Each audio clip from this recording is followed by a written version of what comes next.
নমস্কার, শুভ সন্ধ্যা সবাইকে, শুভ বিজয়া সবাইকে।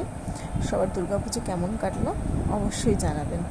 আজকে একটা ভীষণই হেলদি লাড্ডুর রেসিপি নিয়ে এসেছি, সবাই একটু দেখুন।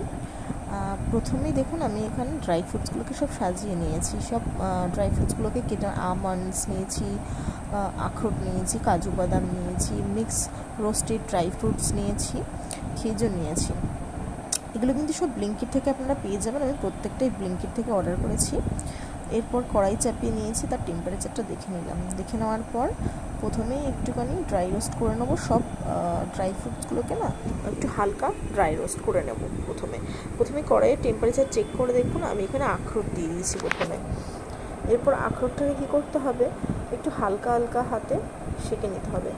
আসলে ব্যাপারটা কি হয়, অনেক সময় আমার বাড়িতে না কেউ ড্রাই ফ্রুটসটাকে ঠিক ভিজিয়ে খেতে যায় না, আর অনেক সময় অফিসে যায় হাজব্যান্ড, ওই কারণে হয়ও না দেওয়া। ওই কারণে আমি লাড্ডুটা বানিয়ে রাখছি, আপনারাও সেটাই করে নিতে পারেন। এরপর দেখুন আখরোটটাকে নামিয়ে রেখে দিয়েছি। নামিয়ে রাখার পরে আবার এক এক করে আমন্ডসটাও দিয়ে দিয়েছি। আমন্ডসটাকেও হালকা হাতে নেড়ে তারপর দেখুন যখন হয়ে যাবে আমন্ডসটাকেও কিন্তু নামিয়ে ফেলতে হবে।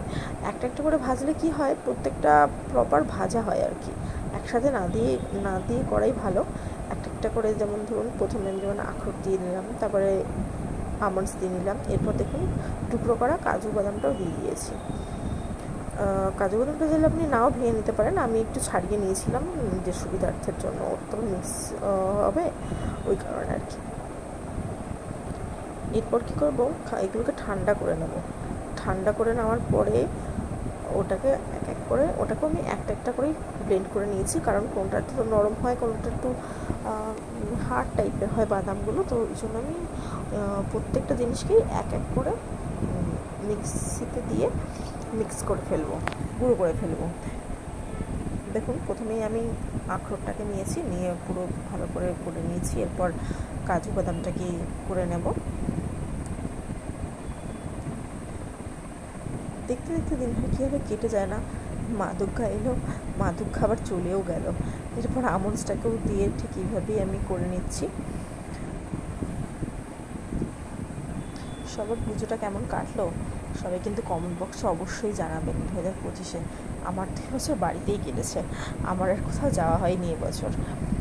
আমার ভিডিও কেমন লাগে আপনাদের এটাও কিন্তু জানাতে অবশ্যই ভুলবেন না। আর আমার ফেসবুক আর ইউটিউব চ্যানেলটাকে অবশ্যই ফলো করবেন সবাই, তাহলে আমার খুব ভালো লাগবে।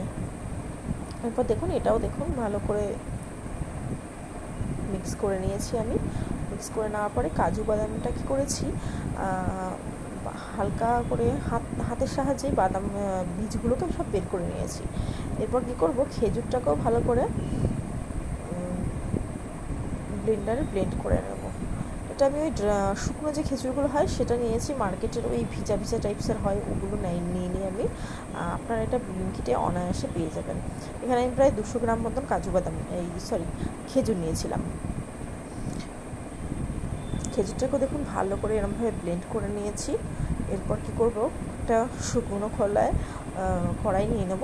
কড়াইয়ের মধ্যে কী করবো, একটু ঘি ভালো করে দিয়ে নেবো। ঘি দিলে না একটা ভালো সুন্দর স্মেল আসে, ওই জন্য ঘিটা দিয়ে করলে খুবই ভালো একটা টেস্টও আসবে আর স্মেলও আসবে। এরপর আমি খেজুর যে পেস্টটা আছে, খেজুরের পেস্টটা কড়াইয়ের মধ্যে থেকে দিয়ে দেবো। দিয়ে দেখুন একদম এগুলো কিন্তু হালকা একদম আঁচে করবেন, হ্যাঁ, বেশি হাই ফ্লেমে করলে কিন্তু অবশ্যই সেগুলো কিন্তু জ্বলে যাবে, ঠিক আছে। হালকা আছে। তারপরে এক করে আমি দেখুন সব যে ডাস্টগুলো করেছিলাম সেগুলো দিয়ে দিলাম, আর কিশমিশটাকে একটু কুচি করে কেটে নিয়েছিলাম সেটাকেও দিয়ে এবারে লো হিটেই একটু করে মিশিয়ে নেবো পুরো ব্যাপারটাকে। মেশাতে নাড়তে থাকবেন অবশ্যই, যেন নিচ থেকে একদম লেগে না যায়। লেগে গেলেই কিন্তু মুশকিল হয়ে যাবে, ঠিক আছে, পোড়া তাহলে একটা স্মেল হয়ে যাবে। এরপর দেখুন আস্তে আস্তে দেখুন পুরো ব্যাপারটা মিক্স হয়ে গেছে পুরো। আর আমি তারপরে কি করেছি, রোস্টেড যে সিডসগুলো ছিল, এর মধ্যে সব রকমের সিডস আছে। এটাও কিন্তু আপনারা ফার্মিলের ব্লিঙ্কিট থেকে কিন্তু অবশ্যই পেয়ে যাবেন, ঠিক আছে। আর হচ্ছে গিয়ে সব রকমের সিডসগুলোকে দিলে আপনারা চাইলে গুঁড়ো করেও দিতে পারেন, এটা আপনাদের চয়েস। আমি জাস্ট একটু ক্রাঞ্চি ভাব রাখার জন্য এগুলোকে আর কি গুঁড়ো করে দিইনি। এর মধ্যে কিন্তু চিয়া সিডস আছে, তারপর পামকিন সিডস, সানফ্লাওয়ার সিডস, সবজা সিডস, সব রকমের সিডস আছে, আপনি চাইলে আলাদা করে দিতে পারেন। এরপর দেখুন নামিয়ে নিয়েছি। আর এটা গরম অবস্থাতেই না একটু করে নেবেন, হালকা হাতে যে ঘি মাখিয়ে নেবেন, তাহলে কি বলুন তো গোল্লাটা পাকাতে না সুবিধা হবে। যেমন করে আমরা নাড়ু করি লক্ষ্মী পুজোর সময়, সবারই আশা করি এটা কারোর অসুবিধা হবে না এটা করতে। তাহলে দেখুন সুন্দরভাবে গোল হয়ে গেছে, কোনো মানে খুব বেশি এফর্টই দিতে হয়নি। আর যেহেতু খেজুরটার জন্য পুরো ব্যাপারটা না পুরো মাখা মাখা হয়ে গেছে, খুব সুন্দর করে দেখুন গোল্লাগুলো সব পাকিয়ে গেছে। এরপর ফাইনাল লুকটা দেখে নিন, কত সুন্দর হয়েছে। আর এটা খেতেও না অসাধারণ লাগে খেতে। ডেলি কোনো সমস্যা নেই, সকালবেলা